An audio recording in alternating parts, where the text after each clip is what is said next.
Thanku brother ഹൈദരാബാദിൽ ശുശ്രൂഷിക്കുന്നു. July 24 വെള്ളി, SPG Tamil cathedral church, Alpha ഹോട്ടലിന് സമീപം. ശുശ്രൂഷകൾ വൈകിട്ട് 6 മണി മുതൽ 10 മണി വരെ. അനുഗ്രഹം എൻ പാപവും ശാപവും ഒഴുകി ദൂരയാ, ഞാൻ സൗഖ്യമാ നീതിയായ ദൈവ പൈതലാ, യേശുവിൻ സ്വന്തമായി തീർന്നു ഞാൻ. എന്നെന്നും കവിഞ്ഞൊഴുകുമി അനുഗ്രഹം, നിറഞ്ഞൊഴുകുമി അനുഗ്രഹം.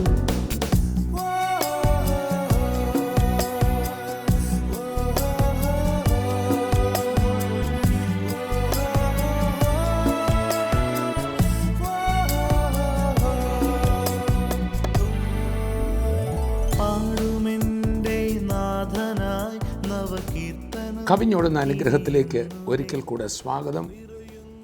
ഇന്ന് നമ്മൾ ഒന്നിച്ചു കൂടിയിരിക്കുമ്പോൾ എനിക്ക് വലിയ ഉറപ്പുണ്ട്, കർത്താവ് നമ്മുടെ മധ്യത്തിൽ നിൽക്കുകയാണ്. ഞാൻ ന്യൂയോർക്കിൽ ചെന്നപ്പോൾ ഒരത്ഭുത സാക്ഷ്യം കേൾക്കാനിടയായി. നമ്മുടെ TV പ്രോഗ്രാം കണ്ടുകൊണ്ട് ആ ഒടുവിലത്തെ പ്രാർത്ഥനാ സമയം ഒരു സഹോദരി പ്രാർത്ഥിച്ചുകൊണ്ടിരിക്കുകയാണ്. കർത്താവ് തൻ്റെ രോഗത്തിൽ വളരെ പ്രയാസപ്പെട്ടിരിക്കുക. തൻ്റെ നടുവിൻ്റെ ഒരു കശേരുക ദ്രവിക്കുന്ന നിലയിൽ ഓസ്റ്റിയോപൊറോസിസ് രോഗമായി പ്രയാസത്തിൽ ബെൽറ്റ് ഇട്ടിരിക്കുമ്പോൾ ആ പ്രാർത്ഥനയുടെ സമയത്ത് യേശു തൻ്റെ സമീപേ വന്ന് നിൽക്കുന്നത്, വെള്ളവസ്ത്രധാരിയായ ഒരാളെ ആ സഹോദരി കാണുകയാണ്. തുടർന്ന് അത്ഭുത സൗഖ്യം ആ സഹോദരിക്കുണ്ടായത് എന്നോട് ഭർത്താവും ഭാര്യയും കൂടെ വിശദീകരിച്ചു. എന്നെ കേൾക്കുന്ന ഓരോ ശുശ്രൂഷകരും, നിങ്ങൾ പ്രസംഗകനാകാം, ഒരു പ്രവചിക്കുന്ന ആളാകാം, ഒരു അച്ഛനാകാം, പാസ്റ്ററാകാം, ബിഷപ്പാകാം, ആരുമാകട്ടെ, കർത്താവ് ഏൽപ്പിച്ച ആ മഹൽ ശുശ്രൂഷ ഒരു ചടങ്ങല്ല, പതിവല്ല. ഞായറാഴ്ച നമ്മൾ ഒരു സഭായോഗം നടത്തുമ്പോൾ, ആരാധന നടത്തുമ്പോൾ അറിയാതെങ്കിലും നമ്മളൊക്കെ ഇന്ന് ഞായറാഴ്ചയല്ലേ പ്രസംഗിക്കേണ്ടതെന്ന് പറഞ്ഞ് പോകും. നോ, കർത്താവ് സീരിയസ് ആയിട്ട് അവിടെ ഉണ്ട്. അതുകൊണ്ടാണ് ഞാൻ തുടക്കത്തിലേ പറഞ്ഞത്, നമ്മുടെ മധ്യത്തിൽ ഇന്ന് കർത്താവുണ്ട് സൗഖ്യമാക്കാൻ, വിടുവിക്കാൻ. ഈ ദിവസങ്ങളിൽ നമ്മുടെ മിഷൻ മന്ത്സ് കഴിഞ്ഞ മാസങ്ങളിൽ നമ്മളായിരുന്നു.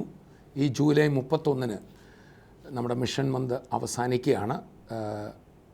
ഞാൻ കഴിഞ്ഞ തവണയും ഞങ്ങൾ ഓർപ്പിച്ചതുപോലെ കഴിഞ്ഞ 5 വർഷത്തിനിടയിൽ നമ്മൾ ഒരിക്കലും TV പ്രോഗ്രാമിന് വേണ്ടി ഒരു സപ്പോർട്ട് പറഞ്ഞില്ല. നമ്മുടെ ക്യാമറാസ്, നമ്മുടെ റിട്രൈവിംഗ് സിസ്റ്റം, ഇതിനൊക്കെ വേണ്ടി പലരും അതിനകത്ത് കരം നീട്ടി. എന്നാൽ വാസ്തവത്തിൽ ഇതെല്ലാം നമ്മുടെ ക്യാമറാസ് പുതുക്കണമെങ്കിൽ വലിയൊരു തുക നമുക്ക് വേണം. റിട്രൈവിംഗ് സിസ്റ്റത്തിന് നമുക്ക് അത്രയും ചെയ്യാൻ ഇപ്പം പറ്റുന്ന നിലയിൽ വന്നിട്ടില്ല. നിങ്ങളെല്ലാവരും പ്രാർത്ഥിക്കണം.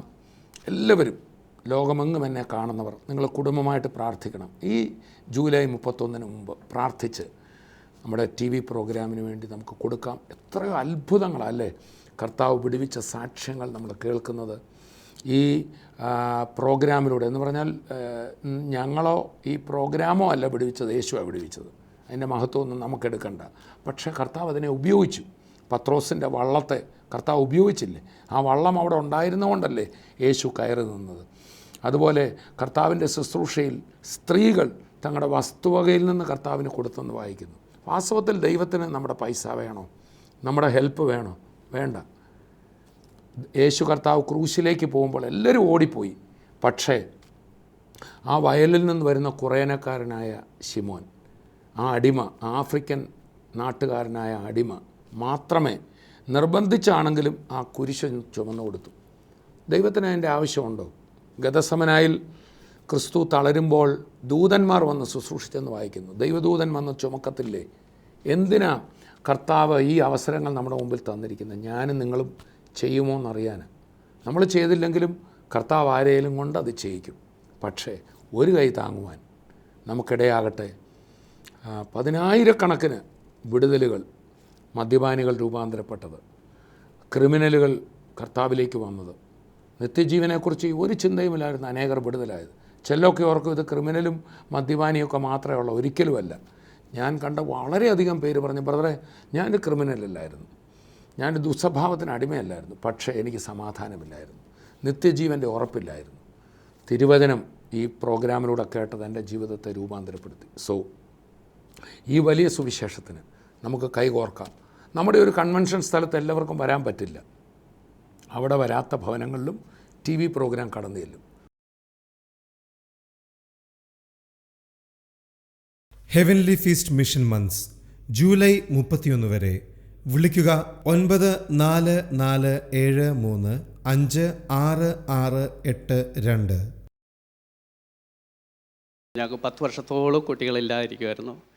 ചികിത്സിക്കാനായിട്ട് ഞങ്ങൾ ടെസ്റ്റ് ട്യൂബ് ബേബി സെൻറ്റർ വരെ പോയി. വ്യാഴാഴ്ച രാവിലെ സൂര്യ TV പ്രോഗ്രാം കണ്ടു. തോമസൂട്ടി ബ്രദർ പറഞ്ഞു അസുഖമുള്ള ഭാഗത്ത് കൈവച്ച് പ്രാർത്ഥിക്കാൻ പറഞ്ഞു. ഞാനും കൈവച്ച് പ്രാർത്ഥിച്ചു. 3-ാമത്തെ ദിവസം എൻ്റെ ബ്ലീഡിങ് നിന്നു. 4-ാമത്തെ ദിവസം ഞങ്ങൾ അവിടെ നിന്ന് കോട്ടയത്ത് വന്നു. ഞങ്ങളിവിടെ കോട്ടയം മെഡിക്കൽ കോളേജിൽ കൊണ്ടുപോയി സ്കാൻ ചെയ്ത് നോക്കിയപ്പോൾ മുഴ 2 അപ്രത്യക്ഷമായിരുന്നു. യേശുവിനായി സുവിശേഷത്തിനായി വിതറാം, വാരി വിതയ്ക്കാം. Heavenly feast mission months July 31 വരെ. വിളിക്കുക 9473566682. ഇത് കർത്താവ് നമ്മുടെ മുമ്പിൽ നീ ചെയ്യുമോ എന്ന് ചോദിക്കുക. നമുക്ക് ഈ മിഷൻ മന്തിൽ നമുക്കും പങ്കാളിയാകാം. മിഷൻ മന്തിൽ ബന്ധപ്പെടാൻ ആഗ്രഹിക്കുന്നവർക്ക് വേണ്ടി ഈ നമ്പറിൽ വിളിക്കുക. എങ്ങനെ നിങ്ങൾക്കത് മിഷൻ മന്ത്സിൽ നിങ്ങൾക്കും പങ്കാളിയാകാം. പ്രാർത്ഥിക്കുക. ഞാനൊരു നിമിഷം പ്രാർത്ഥിക്കാൻ പോവുക. നമ്മളുടെ ഈ TV പ്രോഗ്രാമിനെ തുടർന്ന് വേണ്ട മുഴുവൻ കാര്യങ്ങളും നടക്കണം. ചിലരെന്നെ കേൾക്കുന്നവർ വലിയ കടബാധ്യതയിലായിരിക്കും. ഒന്നും ഈ അവസരത്തിൽ ഇതിൽ പങ്കാളിയാകാൻ പറ്റാത്ത അവസ്ഥയിലായിരിക്കും. പക്ഷേ നിങ്ങളൊന്ന് പ്രാർത്ഥിച്ച് കർത്താവ് വഴി തുറക്കും. നമുക്കൊന്നിച്ച് പ്രാർത്ഥിക്കാം. പിതാവേ, ഞങ്ങളങ്ങയെ സ്തുതിക്കുന്നു. ഈ മിഷൻ മന്ത്സിൽ കർത്താവേ, ആ ബാലകൻ 5 അപ്പം തനിക്കുള്ളത് കർത്താവിൻ്റെ കയ്യിൽ തന്ന പോലെ ഞങ്ങളെല്ലാവരും നിന്നിലൂടെ അനുഗ്രഹം പ്രാപിച്ചു. വചനങ്ങളിലൂടെ, ഈ ശുശ്രൂഷയിലൂടെ, ഈ പ്രോഗ്രാമിലൂടെ ഞങ്ങൾ അനുഗ്രഹം പ്രാപിച്ചു. ഇത് കേട്ടുകൊണ്ടിരിക്കുന്ന ഓരോ ഉള്ളങ്ങളിലും പരിശുദ്ധാത്മാവ് പ്രവർത്തിക്കുകയും ഈ മിഷൻ മന്തിൽ കർത്താവിൻ്റെ ശുശ്രൂഷയിൽ പങ്കാളിയാകുവാൻ ഞങ്ങളെ സഹായിക്കുന്നതിനായി സ്തോത്രം. എൻ്റെ മുഴുവൻ ആവശ്യങ്ങളും കർത്താവ് ചെയ്തു തരുന്നതിനായി നന്ദി. യേശുവിൻ നാമത്തിൽ തന്നെ ആമേൻ, ആമേൻ. Heavenly feast mission months July 31 വരെ. വിളിക്കുക 9473566682. ഈ ദിവസങ്ങളിൽ നമ്മൾ പഠിക്കാൻ പോകുന്ന ഒരു ദൈവവചനത്തിലെ ഒരു ലേഖനം, പുതിയ നിയമത്തിലെ ഒരു ലേഖനമാണ്, പൗലൂസിൻ്റെ ഒരു ലേഖനമാണ്. ഈ പഠനത്തിൻ്റെ പേരിതാണ്, കൈയെഴുത്ത് മായ്ച്ചു. ചൂടെ വിശദീകരിച്ച് പറഞ്ഞാൽ നമുക്ക് വിരോധമായ കൈയെഴുത്ത് മായ്ച്ചു. കൊലോസ്യ ലേഖനം പൗലൂസ് കാരാഗൃഹത്തിൽ വെച്ച് എഴുതിയ ലേഖനങ്ങളിൽ സുപ്രധാനമായൊരു ലേഖനമാണ് കൊലോസ്യ ലേഖനം. ആ കൊലോസ്യ ലേഖനത്തിൻ്റെ പഠനത്തിലേക്കായിരിക്കും നമ്മൾ വരുന്നത്. കൈയെഴുത്ത് മായ്ച്ചു.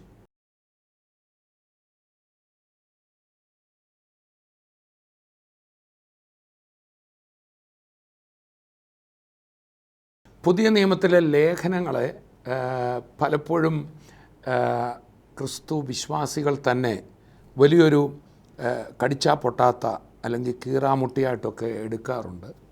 വാസ്തവത്തിൽ പുതിയ നിയമ ലേഖനങ്ങളിലാണ് ക്രിസ്തുവിലുള്ള ഒരു വിശ്വാസിയെ സംബന്ധിച്ച എല്ലാ മർമ്മങ്ങളും എഴുതിയിരിക്കുന്നത്. നമ്മൾ കഴിഞ്ഞ കാലങ്ങളിലേക്ക് നോക്കിയാൽ സഭ പൊതുവെ പഴയ നിയമത്തിലെ കാര്യങ്ങളിൽ തൃപ്തിപ്പെട്ട ഒരു സ്ഥിതിയെ കാണുന്നു. നമുക്കെല്ലാം ഏറ്റവും ഇഷ്ടമാണ് സങ്കീർത്തനങ്ങൾ.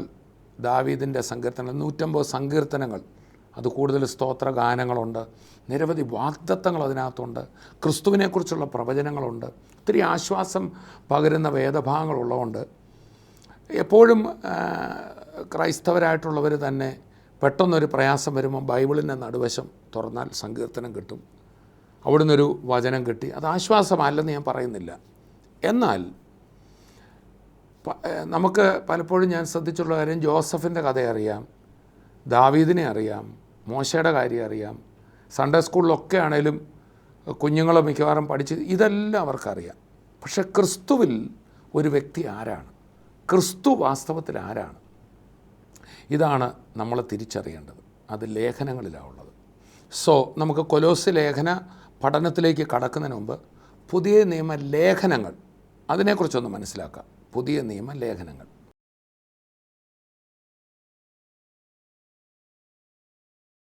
ഈ കൊലോസ്യ ലേഖനത്തിൽ തന്നെ അതിൻ്റെ 4 അധ്യായങ്ങളാണ് കൊലോസ്യ ലേഖനത്തിലുള്ളത്. 4-ാം അധ്യായത്തിൽ ഒടുവ് ഭാഗം ഞാനൊന്ന് വായിക്കാം. 4:16. നിങ്ങളുടെ ഇടയിൽ ഈ ലേഖനം വായിച്ചു തീർന്ന ശേഷം ലവുദിക്യ സഭയിൽ കൂടെ വായിക്കുകയും ലവുദിക്കയിൽ നിന്നുള്ളത് നിങ്ങളും വായിക്കുകയും ചെയ്യുകയും.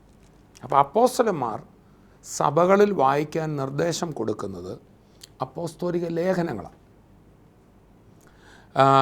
സങ്കീർത്തനങ്ങളോ ന്യായപ്രമാണമോ അല്ല. എന്നാൽ യഹൂദന്മാരുടെ സിനഗോഗിൽ വായിക്കാൻ നിർദ്ദേശിക്കപ്പെട്ടത് മോശയുടെ പഞ്ചഗ്രന്ഥങ്ങൾ, ഉൽപ്പത്തി, പുറപ്പാട്, ലേവ്യ, സംഖ്യ, ആവർത്തനം.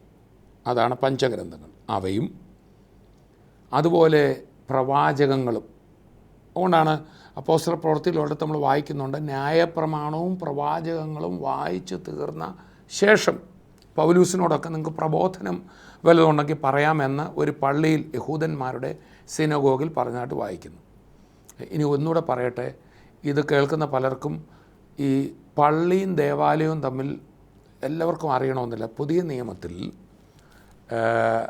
സുവിശേഷങ്ങളിലും അപ്പോസ്തല പ്രവൃത്തിയിലും കാണുന്ന 2 പദപ്രയോഗങ്ങൾ, ഒന്ന് ദേവാലയം, വേറൊന്ന് പള്ളി. പലരും വിചാരിച്ചിരിക്കുന്നത് ഇത് ഒന്നാണെന്നാണ്. ഒന്നല്ല. യഹൂദൻ ഒരു ദേവാലയമേ ഉള്ളൂ, അത് യെരുശലേമിലാണ്. അവിടെയാണ് യാഗമുള്ളത്, അവിടെയാണ് പുരോഹിതന്മാരും ലേവ്യരുമുള്ളത്, അവിടെയാണ് ഉത്സവങ്ങളുള്ളത്, അവിടെയാണ് ഈ കർമ്മങ്ങളെല്ലാം ഉള്ളത്. അത് യെരുശലേമിൽ മാത്രമേ ഉള്ളൂ.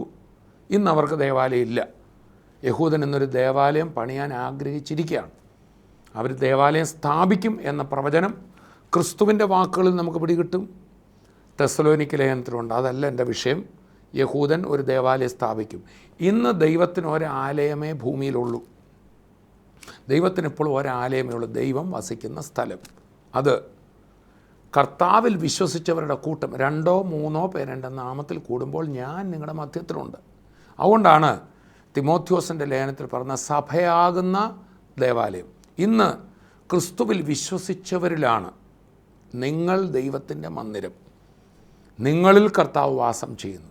അപ്പം ഇന്ന് ലോകത്തിൽ ഒരു ആത്മീയമായി പറഞ്ഞാൽ കർത്താവിൽ വിശ്വസിക്കുന്നവരിലാണ് കർത്താവ് വാസം ചെയ്യുന്നത്. ഒരു ഭൗതിക ദേവാലയം ഇന്നില്ല. ആ ദേവാലയം യേശു ഉണ്ടായിരുന്നപ്പോഴുള്ള ദേവാലയം AD 70 നശിച്ചുപോയി. അതാണ് ദേവാലയം. അവിടെ മാത്രമേ യാഗങ്ങളുള്ളൂ, അവിടെ മാത്രമേ പുരോഹിതരുള്ളൂ.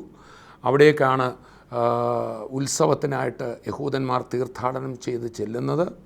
ഇന്നവർക്കതില്ല. എന്നാൽ സിനഗോഗ് അഥവാ പള്ളി എന്ന് പറയുന്നത്, കർത്താവായ യേശു ക്രിസ്തു നസറയത്തിൽ വന്നു, താൻ വളർന്ന നസറയത്തിൽ ചെന്നു, ശബത്തിൽ തൻ്റെ പതിവ് പോലെ പള്ളിയിൽ വായിപ്പാൻ എഴുന്നേറ്റ് നിന്നു. ലൂക്കോസ് 4:13 മുതലുള്ള ഭാഗം നമ്മൾ വായിച്ചാൽ പള്ളിയിൽ ചെന്നു നമ്മൾ വായിക്കുന്നു. പള്ളി എന്ന് പറയുന്നത് യഹൂദന്മാർ താമസിക്കുന്ന സ്ഥലങ്ങളിൽ, യഹൂദ സെറ്റിൽമെൻറ്റ്സിൽ. ഇപ്പോൾ അത് എവിടെയൊക്കെ യഹൂദൻ ചെന്നോ അവിടെയൊക്കെ, കൊച്ചിയിൽ നമുക്ക് കാണാം ഒരു സിനഗോഗുണ്ട്, അതാണ് പള്ളി. ന്യൂയോർക്കിൽ ചെന്നാൽ ഇഷ്ടം പോലെ സിനഗോഗുകളുണ്ട്. യഹൂദനെ സംബന്ധിച്ച് ശബത്ത് ദിവസത്തിൽ ഇത്രയിൽ കൂടുതൽ വഴി നടക്കരുതെന്ന് അവർക്ക് നിയമമുണ്ട്. അതിനാണ് ശബത്ത് ദിവസത്തെ വഴി ദൂരം ഉള്ള ഒലിവ് മല വിട്ട് അവർ പോയി എന്ന് നമ്മൾ അപ്പോസ്തല പ്രവൃത്തിയുടെ ആദ്യ ഭാഗത്ത് വായിക്കുന്നത്. ഒരു ശബത്ത് ദിവസം ഇത്രേ നടക്കാവുള്ളൂ, ഇത്ര ഫർലോങ്ങേ നടക്കാവുള്ളൂ. അപ്പോൾ ആ 2 ശബത്ത് ദിവസത്തെ വഴിദൂരത്തിനിടയിൽ പള്ളികൾ കാണും. അവർക്ക് അവിടെ പോയി ആരാധിക്കാം. ശനിയാഴ്ച ദിവസങ്ങളിൽ, അവരുടെ ശബത്ത് ദിവസങ്ങളിൽ അവിടെ ആ ലൊക്കാലിറ്റിയിലുള്ള ആൾക്കാർ കൂടി വരും. നമ്മുടെ ഇത് പറഞ്ഞ ഒരു പ്രധാന പള്ളിക്ക് ഒരു ചാപ്പലുണ്ടെന്ന് പറയുന്ന പോലെ അവിടെ പ്രധാന പള്ളിയിലായിരിക്കും പുരോഹിതനും ശുശ്രൂഷകളും എല്ലാം നടക്കുന്നത്. ചാപ്പലിൽ ജനങ്ങൾക്ക് തൽക്കാലം കൂടി വരാൻ. അത് കൊച്ചിയിലെ മട്ടാഞ്ചേരിയിലെ സിനഗോഗും അത് തന്നെയാണ്. സിനഗോഗിൽ നടക്കുന്നത് ന്യായപ്രമാണം, പ്രവാചക പുസ്തകങ്ങൾ ഇവ വായിക്കും. അവിടെ സിനഗോഗിൽ ഒരു പുരോഹിതനില്ല. പുരോഹിതനെന്ന് പറഞ്ഞാൽ ലേവി ഗോത്രത്തിലുള്ള ആളായിരിക്കണം. എന്നാൽ സിനഗോഗിലെ പള്ളിപ്രമാണി ഇന്ന ഗോത്രക്കാരനാകണമെന്നല്ല. ഇവിടെ ഒരു പള്ളിപ്രമാണിയുണ്ട്. പള്ളി നോക്കി നടത്തുന്ന ഇന്നയാൾ വായിക്കാൻ എഴുന്നേറ്റ് വരാൻ പറഞ്ഞു. അങ്ങനെയാണ് യേശുവിൻ്റെ അടുക്കൽ പള്ളിപ്രമാണി പുസ്തകം കൊടുത്തെന്നും പള്ളിപ്രമാണിക്ക് പുസ്തകം കൊടുത്തിട്ട് യേശു ഇരുന്നു എന്നൊക്കെ വായിക്കുന്നത്. ഇത് രണ്ടും തമ്മിൽ വ്യത്യാസമുണ്ട്. ഇത് എല്ലാ യഹൂദന്മാർ പോയെടുത്ത് കേരളത്തിലോ എവിടെ ചെന്നാലും പള്ളി കാണും.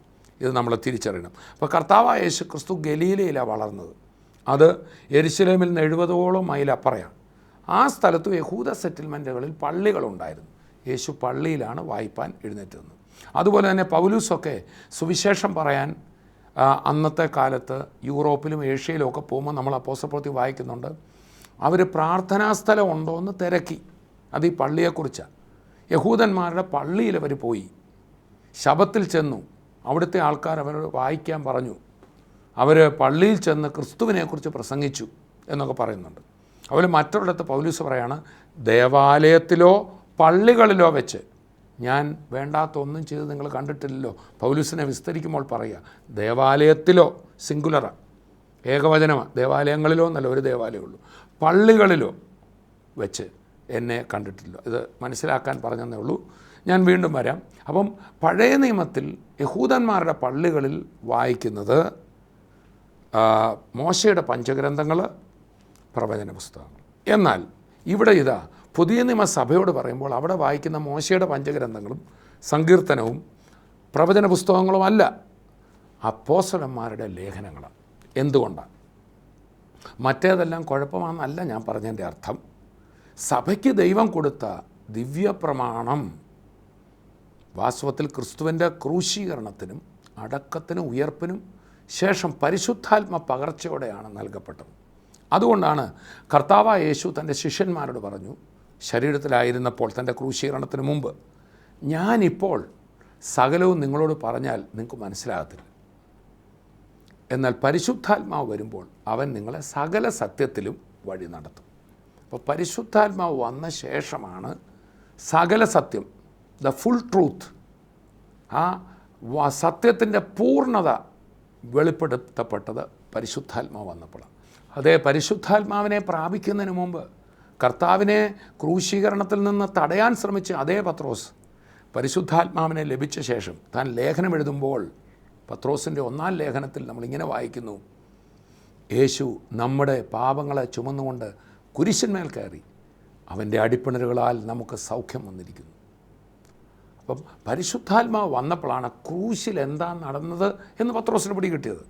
എന്നാൽ കർത്താവ് ശരീരത്തിലിരുന്നപ്പോൾ ഈ പൂർണ്ണമായ സത്യത്തിൻ്റെ സൂചനകൾ ആണ് നൽകിയത്. ക്രിസ്തു സുവിശേഷങ്ങളിൽ പറഞ്ഞ കാര്യങ്ങളും ഫുൾ ട്രൂത്ത് നൽകിയില്ല. എന്തുകൊണ്ട് നൽകിയില്ല? കൊടുത്തവർക്ക് പിടി കിട്ടത്തില്ല, അവരിൽ ഹോളി സ്പിരിറ്റ് ഇല്ല. കർത്താവ് തന്നെ പറഞ്ഞു, ഞാൻ ഇനിയും നിങ്ങളെ ദാസന്മാരെന്ന് വിളിക്കില്ല, യോഹന്നാൻ 15:15. എൻ്റെ പിതാവിനോട് കേട്ടതെല്ലാം ഞാൻ നിങ്ങളെ അറിയിച്ചിരിക്കാൻ നിങ്ങളെ ഞാൻ സ്നേഹിതന്മാരെന്നത്രേ വിളിക്കുന്നത്. എന്നാൽ മരിച്ചുയർത്തെഴുന്നേറ്റ കർത്താവ് കല്ലറയ്ക്കലെത്തിയ മറിയോട് പറയുക, തൻ്റെ ശിഷ്യന്മാരെ പിന്നെ സ്നേഹിതന്മാരെന്നല്ല പറഞ്ഞ്, നീ എൻ്റെ സഹോദരന്മാരുടെ അടുക്കൽ ചെന്ന് എൻ്റെ പിതാവും അവരുടെ പിതാവുമായവൻ്റെ അടുക്കലേക്ക് ഞാൻ കയറിപ്പോകുന്നു. പുത്രത്വത്തിലേക്ക് വന്നത് കർത്താവിൻ്റെ ക്രൂശിലും മരിച്ചടക്ക ഉയർപ്പിലൂടെയാണ്. പ്രിയപ്പെട്ടവരെ, യേശുക്രിസ്തുവിൻ്റെ മരണ പുനരുത്ഥാനങ്ങൾക്ക് ശേഷം മാത്രമേ വീണ്ടും ജനനം നടന്നിട്ടുള്ളൂ. അതുകൊണ്ടാണ് പത്രോസിൻ്റെ ലേഖനം പറയുന്നത്, അവൻ്റെ പുനരുത്ഥാനത്താൽ അവൻ നമ്മെ വീണ്ടും ജനിപ്പിച്ചിരിക്കുന്നു. യേശുക്രിസ്തു ശരീരത്തിലിരിക്കവേ ശിഷ്യന്മാർ കൂടെ നടന്നപ്പോൾ അവരുടെ കയ്യാൽ അത്ഭുത അടയാളം നടന്നു. കർത്താവ് അവരെ ഏൽപ്പിച്ചു വിട്ടു. അപ്പോഴും അവർ വീണ്ടും ജനിച്ചവരല്ല. They are not born again. അവരുടെ സ്പിരിറ്റിൽ ജീവൻ വന്നില്ല. അത് ക്രിസ്തു കാൽവറിയിൽ മരിച്ചുയർക്കാത്തിടത്തോളം നടക്കത്തില്ല. പഴയ നിയമത്തിലെ എത്രയോ പ്രവാചകന്മാർ രോഗികളെ സൗഖ്യമാക്കിയിട്ടുണ്ട്. മരിച്ചുയർത്ത് അവിടെ നടന്നിട്ടുണ്ടല്ലോ, ഉണ്ട്. പ്രകൃതിയുടെ മേൽ അത്ഭുതങ്ങൾ ചെയ്തിട്ടില്ലേ, ഉണ്ട്. നിശ്ചയമായിട്ടും ഉണ്ട്. ദൈവത്തിൻ്റെ ശക്തിയാൽ നടന്നിട്ടുണ്ട്. അപ്പോൾ അത്ഭുതവും അടയാളവും ചെയ്തുകൊണ്ട് ബോൺ അഗെയിൻ ആയിരുന്നില്ല. അതുകൊണ്ടാണല്ലോ കർത്താവ് താൻ തൻ്റെ ശിഷ്യന്മാർ അത്ഭുതങ്ങളും അടയാളങ്ങളും ചെയ്ത് മടങ്ങി വരുമ്പോൾ ലൂക്കോസ് 10:19 ഭാഗം വായിക്കുമ്പോൾ അവർ വന്നിട്ട് പറഞ്ഞു, കർത്താവേ, ഭൂതങ്ങളും നിൻ്റെ നാമത്തിൽ ഞങ്ങൾക്ക് കീഴ്പ്പെടുന്നു. ഉടനെ പറയുകയാണ്, ഭൂതങ്ങൾ കീഴ്പ്പെടുന്നതിലല്ല, നിങ്ങളുടെ പേര് ജീവൻ്റെ പുസ്തകത്തിൽ എഴുതിയിരിക്കുന്നതിൽ എത്ര സന്തോഷിപ്പിക്കും. അപ്പോൾ കർത്താവിൻ്റെ മരിച്ചടക്കപ്പെട്ട് ഉയർപ്പോടുകൂടെ കർത്താവിൻ്റെ പരിശുദ്ധാത്മാവ് നമ്മളിൽ വരുമ്പോഴാണ് നമ്മൾ പുതിയ സൃഷ്ടികളായി മാറും. ആ പുതിയ സൃഷ്ടിയുടെ ശ്രേഷ്ഠത, ക്രിസ്തുവിലായ ഒരു വ്യക്തിയുടെ ശ്രേഷ്ഠത പ്രവാചകന്മാർക്ക് പറയാനറിയില്ല. പഴയ നിയമത്തിലെ പ്രവാചകന്മാർക്ക് സൂചനകൾ നൽകിയിട്ടുണ്ട് ക്രിസ്തു വരുന്നതിനെക്കുറിച്ച്. അപ്പോൾ പഴയ നിയമവും വചനമല്ലേ? അതെ, വചനമാണ്. പഴയ നിയമം എന്ന് പറഞ്ഞു, വചനം വരാൻ പോകുന്നു എന്ന് പറഞ്ഞു. സുവിശേഷങ്ങൾ എന്ന് പറഞ്ഞു, ഇതാ വചനമായവൻ ഇവിടെ വന്നിരിക്കുന്നു എന്ന് പറയുന്നു. ലേഖനങ്ങൾ എന്ന് പറഞ്ഞു, വചനമായവനെ നമുക്ക് വെളിപ്പെടുത്തി തരുന്നു. എന്താണ് ഈ വചനം? ബൈബിളാണോ വചനം? ബൈബിൾ വചനത്തെക്കുറിച്ച് പറയുന്നു. അതുകൊണ്ടാണ് കർത്താവായ യേശു ക്രിസ്തു പഴയ നിയമ താളുകളിൽ തന്നെ പഠനത്തിൽ കുടുങ്ങിക്കിടന്ന പരീശന്മാരോടും മറ്റും പറയുകയാണ്. യോഹന്നാൻ 5:39-40 വായിക്കണം. നിങ്ങൾ തിരുവെഴുത്തുകളെ ശോധന ചെയ്യുന്നു, അവയിൽ നിങ്ങൾക്ക് നിത്യജീവൻ ഉണ്ട് എന്ന് നിങ്ങൾ നിരൂപിക്കുന്നു. അവ എനിക്ക് സാക്ഷ്യം പറയുന്നു. അത് തിരുവെഴുത്തുകളാണ്, ഞാനാ വചനം. അവ എനിക്ക് സാക്ഷ്യം പറയുന്നു, എങ്കിലും ജീവൻ പ്രാപിക്കേണ്ടതിന് എൻ്റെ അടുക്കൽ വരുവാൻ നിങ്ങൾക്ക് മനസ്സില്ല. നമ്മളെല്ലാം കുറേ വചന പഠനങ്ങളിൽ കിടക്കാനല്ല. Let the Bible lead us to Christ. ജീവനുള്ളവൻ്റെ അടുക്കലേക്ക് നടത്തട്ടെ. ഞാൻ പറഞ്ഞു വന്നത് ചുരുക്കി പറയാം. പഴയ നിയമം ദൈവവചനം വരാൻ പോകുന്നു എന്ന് പറയുന്നു. സുവിശേഷങ്ങൾ ദൈവവചനമായവൻ ഈ ഭൂമിയിൽ വന്ന് ചെയ്തത് വെളിപ്പെടുത്തുന്നു. ലേഖനങ്ങളിലാണ് ഈ ദൈവവചനം എന്താണ്, ക്രിസ്തു ആരാണ്, ക്രിസ്തുവിലായ ഒരു വ്യക്തിയുടെ ശ്രേഷ്ഠത എന്താണ് എന്ന് വെളിപ്പെടുത്തുന്നു. അതുകൊണ്ടാണ് ഞാൻ വായിച്ചല്ലോ കൊലോസ് ലേഖനം 4-ാം അധ്യായത്തിൽ പൗലോസ് ലീഹ പറയുകയാണ്, ഈ ലേഖനം സഭയിൽ വായിച്ച ശേഷം ലവുദിക്കയിൽ നിന്നുള്ളത് വായിപ്പിൻ. അപ്പോൾ അപ്പോസ്തലന്മാർ പരിശുദ്ധാത്മാവിനാൽ പ്രേരിതരായ സ്ലീഹന്മാർ എന്ന് നമ്മൾ കേട്ടിട്ടുണ്ടല്ലോ. ആ സ്ലീഹന്മാരിലൂടെ പറഞ്ഞ വചനങ്ങളാണ് പുതിയ നിയമസഭയ്ക്കുള്ള ശ്രേഷ്ഠമായ വെളിപ്പാട്. അതുകൊണ്ട് തന്നെയാണ് ആദിമസഭയുടെ തുടക്കം നമ്മൾ അപ്പോസ്തല പ്രവൃത്തിയിൽ വായിക്കുന്നു. പത്രോസ്, പരിശുദ്ധാത്മാവ് ആ 120 പേരുടെ മേൽ വന്ന ശേഷം പത്രോസ് എഴുന്നേറ്റ് പ്രസംഗിച്ചപ്പോൾ 3000 പേര് അന്ന് ഒറ്റ പ്രസംഗത്തിൽ വചനം കേട്ട് സ്നാനപ്പെട്ടു എന്ന് നമ്മൾ വായിക്കുന്നു. അടുത്ത വാക്യം പറയാം, അവർ അപ്പോസ്തലന്മാരുടെ ഉപദേശം കേട്ടും കൂട്ടായ്മ ആചരിച്ചും അപ്പം നുറുക്കിയും പ്രാർത്ഥന കഴിച്ചും പോന്നു. അവർ ഏത് ഉപദേശമാണ് കേട്ടത്? അപ്പോസ്തലന്മാരുടെ ഉപദേശം. Let us come to the apostolic teaching. അവർ പ്രവാചകന്മാരുടെയോ അല്ലെങ്കിൽ സങ്കീർത്തനങ്ങളിലോ അല്ല അവർ നിന്നത്. യെസ്, അവിടുന്ന് എല്ലാം അവരെടുത്തിട്ടുണ്ട്. ക്രിസ്തുവിനെ തെളിയിക്കാൻ വേണ്ടി എടുത്തിട്ടുണ്ട്. ക്രിസ്തു വരും, യേശു തന്നെ ക്രിസ്തു എന്ന് പറയാൻ അത് എടുത്തിട്ടുണ്ട്. പക്ഷേ അപ്പോസ്തലന്മാർ പറഞ്ഞതാണ് അതിൻ്റെ പൂർണ്ണത. അത് നമ്മൾ തിരിച്ചറിയണം. അതുകൊണ്ട് തന്നെ ഞാൻ ഓർക്കുന്നുണ്ട്, കേരളത്തിലെ ആ കഴിഞ്ഞ തലമുറയിലുള്ള ശ്രേഷ്ഠരായ ദൈവദാസന്മാർ. ഞാൻ ബൈബിൾ സ്കൂളിൽ പഠിക്കുമ്പോൾ എന്നെ പഠിപ്പിച്ച കർത്തൃദാസന്മാർ ഇങ്ങനെ പറയും, കുഞ്ഞുങ്ങളെ, നിങ്ങൾ പഴയ നിയമത്തിൽ കുടുങ്ങിക്കിടക്കരുത്, ക്രിസ്തുവിനെയാണ് പ്രസംഗിക്കേണ്ടത്. പഴയ നിയമത്തിൽ നിന്നൊരു വാക്യമെടുത്താലും അത് ക്രിസ്തുവിൽ വന്ന് ക്രിസ്തു മരിച്ചുയർത്ത് എന്താ ചെയ്തതെന്ന് പറഞ്ഞാലേ വചനം പൂർണ്ണമാവൂ. എനിക്ക് നിർഭാഗ്യമെന്നോ കഷ്ടമെന്നോ എന്താ പറയേണ്ടതെന്ന് എനിക്കറിയത്തില്ല. ചില മീറ്റിങ്ങുകൾ യേശു എന്നൊരിക്കൽ പോലും പറയാത്ത മീറ്റിങ്ങുകളിൽ ഞാൻ പങ്കെടുത്തിട്ടുണ്ട്. ഭയാനകമാണത്.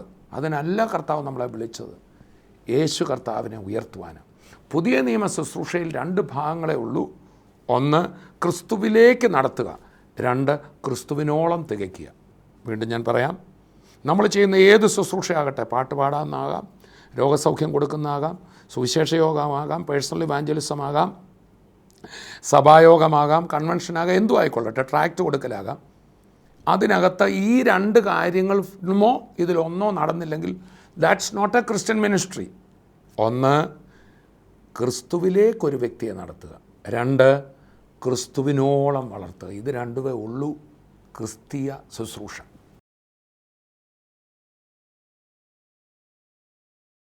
അതുപോലെ തന്നെ ആദിമസഭയിൽ ദുരുപദേശങ്ങൾ കടന്നുകൂടിയപ്പോൾ സഭയുടെ ഉപദേശം എന്തിനെ അടിസ്ഥാനമാക്കിയായിരിക്കണമെന്ന് സഭാപിതാക്കന്മാർ കൂടി തീരുമാനിക്കുമ്പോൾ നിഖ്യാ വിശ്വാസ പ്രമാണത്തിൽ അവർ ഉറപ്പിച്ചു പറയുക, സഭ ശ്ലൈഹികമായിരിക്കണം, അപ്പോസ്റ്റോലിക്.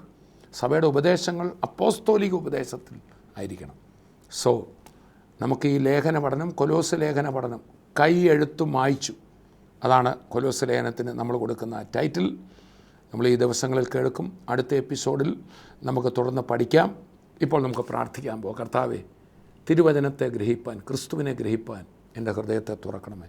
അപ്പോൾ തന്നെ ഞാൻ ആദ്യമേ ഓർപ്പിച്ചല്ലോ, യേശു നമ്മുടെ മധ്യത്തിലുണ്ട്. ന്യൂയോർക്കിൽ ആ സിസ്റ്റർ സാക്ഷ്യം പറഞ്ഞതുപോലെ ഈ പ്രാർത്ഥിക്കുന്ന സമയത്ത് കർത്താവ് അടുത്തു വന്ന് നിൽക്കുന്നത് താൻ കാണാനിടയായി. ആ കർത്താവ് ഇപ്പോൾ രോഗികളെ സൗഖ്യമാക്കും, ഭാരങ്ങൾ വിടുവിക്കും. നമുക്കൊന്നിച്ച് പ്രാർത്ഥിക്കാം. പിതാവേ, ഞങ്ങളങ്ങേ സ്തുതിക്കുന്നു. ഭൂമിയിൽ വെച്ച് നിങ്ങൾ പ്രാർത്ഥിക്കുന്ന രണ്ടുപേർ ഒരു മനപ്പെട്ടാൽ പിതാവ് പുത്രനിൽ മഹത്വപ്പെടേണ്ടതിന് അത് ചെയ്തു തരും എന്ന് കർത്താവ് പറഞ്ഞല്ലോ. ഇന്നത് കേട്ടുകൊണ്ടിരിക്കുന്ന വ്യക്തികളുടെ സമീപേ കർത്താവിൻ്റെ കരമുണ്ടല്ലോ. യേശു ക്രിസ്തുവിൻ്റെ നാമത്തിൽ ഇപ്പോൾ തന്നെ സൗഖ്യമാകട്ടെ. ശരീരത്തിലെ ചില മുഴകൾ കർത്താവ് അവിടുത്തെ കരം ഈ നിമിഷം നീട്ടി വിടുവിക്കുന്നതിനായി സ്തോത്രം. നെർവസ് പ്രോബ്ലം സൗഖ്യമാകട്ടെ. ഉറക്കമില്ലാതെ കഷ്ടപ്പെടുന്നവർ, മറ്റ് പല അസ്വസ്ഥതകളാൽ കഷ്ടപ്പെടുന്നവർ കേൾക്കുന്നു. കർത്താവെ, അത്ഭുത വിടുതൽ പകരണം. ആ രോഗികളായിരിക്കുന്നവർ നിങ്ങളുടെ കരം രോഗമുള്ള ഭാഗത്ത് വിശ്വാസത്തിൽ വെച്ച് കർത്താവ് നമ്മുടെ മധ്യത്തിലുണ്ട്. കർത്താവെ, കരം വെക്കുമ്പോൾ തന്നെ എൻ്റെ കർത്താവിൻ്റെ കരം അവരെ തൊട്ടതിനായി സ്തോത്രം. സമാധാനം കൊണ്ട് നിറയ്ക്കണം. കുടുംബജീവിതത്തിൽ അസ്വസ്ഥതകൾ മാറണം. ജോലി കാര്യങ്ങളിൽ, മറ്റ് പല സാമ്പത്തികമായ ഒക്കെ പഠനത്തിലൊക്കെ കഷ്ടപ്പെടുന്നവരിത് കേൾക്കുമ്പോൾ കർത്താവെ, അവിടുത്തെ നാമം വിളിക്കുന്ന ആരും ലജ്ജിക്കത്തില്ലല്ലോ. യേശുവെ, എന്നെ സഹായിക്കണമേ എന്ന് പറഞ്ഞുകൊണ്ടിരിക്കുന്ന ഓരോ വ്യക്തികളിലും കർത്താവിൻ്റെ കരം തൊട്ട് വിടുവിച്ചതിനായി സ്തോത്രം. യേശുവിൻ നാമത്തിൽ തന്നെ ആമേൻ, ആമേൻ. കർത്താവ് അനുഗ്രഹിക്കട്ടെ. ഈ ദിവസങ്ങളിൽ നമ്മുടെ TV പ്രേക്ഷക മീറ്റിങ്ങുകൾ നിങ്ങൾ വരണം. നിങ്ങളുടെ സ്ഥലത്തിനടുത്തുള്ള TV പ്രേക്ഷക മീറ്റിങ്ങുകൾ സ്ക്രീനിൽ വരും, ശ്രദ്ധിക്കണം. നമുക്കൊന്നിച്ച് കർത്താവിനെ മഹത്വപ്പെടുത്താം. അടുത്ത എപ്പിസോഡിൽ വീണ്ടും കാണാം. അതുവരെയും കർത്താവ് തൻ്റെ കൃപയിൽ നമ്മെ സൂക്ഷിക്കും. I bless you in Jesus name, amen. TV പ്രേക്ഷക സംഗമവും വ്രത ശുശ്രൂഷയും ഇന്ന് രാവിലെ 10 കൊല്ലം ജില്ലയിലെ കുണ്ടറയിൽ 2015 ജൂലൈ 24 വെള്ളി ഗുരുദേവ ഓഡിറ്റോറിയം, ഇളംപള്ളൂർ ക്ഷേത്രത്തിന് സമീപം. TV പ്രേക്ഷക സംഗമവും വ്രത ശുശ്രൂഷയും ഈ ശനിയാഴ്ച കൊല്ലത്ത് 2015 ജൂലൈ 25 ശനി രാവിലെ 10 cooperative bank auditorium, government guest ഹൗസിന് സമീപം, ചിന്നക്കട. तूने हमको सिखाए प्रेम की परिभाषा को,